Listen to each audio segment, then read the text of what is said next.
પાપા પગલી યોજના આવી, હેતને ઘડતર ઢગલી લાવી। સમગ્ર ગુજરાતના વાલસોયા બાળકોના ઉજ્જવળ ભવિષ્ય માટે બાળક જ્યારે 3 વર્ષનું થાય ત્યારથી જ તેના શિક્ષણ અને સર્વાંગી વિકાસનો પાયો મજબૂત બને તે હેતુથી ગુજરાત સરકારના મહિલા અને બાળ વિકાસ વિભાગે પ્રોજેક્ટ પાપા પગલીની શરૂઆત કરી છે।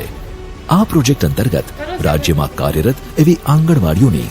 લોકોમાં બાળકોના પૂર્વ પ્રાથમિક શિક્ષણના અતિ મહત્વના કેન્દ્ર તરીકે લોકપ્રિયતા વધે તે માટેના વિવિધ પગલાં લેવામાં આવ્યા છે, જેમાં 3 થી 6 વર્ષના તમામ બાળકોનો સર્વાંગી વિકાસ થાય, તેમનું શિક્ષણનું સ્તર ઊંચું આવે, બાળકોની હાજરીમાં વધારો થાય, બાળકના વિકાસની નિયમિત ચકાસણી થાય, 4 થી 5 વર્ષના બાળકોને બાળવાટિકા પ્રવેશ માટે તૈયાર કરવા, વાલીઓની ભાગીદારી વધારવી જેવી બાબતો મુખ્ય છે। રાજ્યના દરેક આંગણવાડી કેન્દ્રમાં પોષક આહારની સાથે હવે બાળકોને ગુણવત્તાયુક્ત શિક્ષણ પણ મળે તેના ઉપર વધારે ભાર મૂકવામાં આવ્યો છે। જિલ્લા,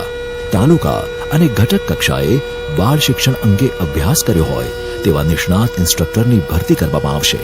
જે ઇન્સ્ટ્રક્ટર આંગણવાડી કાર્યકરોને બાળકોને વિવિધ પ્રવૃત્તિઓ અને સાધનોના ઉપયોગથી અસરકારક શિક્ષણ આપવાની પદ્ધતિઓ અને જરૂરી તાલીમ નિયમિત ધોરણે આપશે, જેથી આંગણવાડીમાં આવતા બાળકોને પોષક આહારની સાથે જરૂરી શિક્ષણ પણ મળી રહે। પ્રોજેક્ટ પાપા પગલીમાં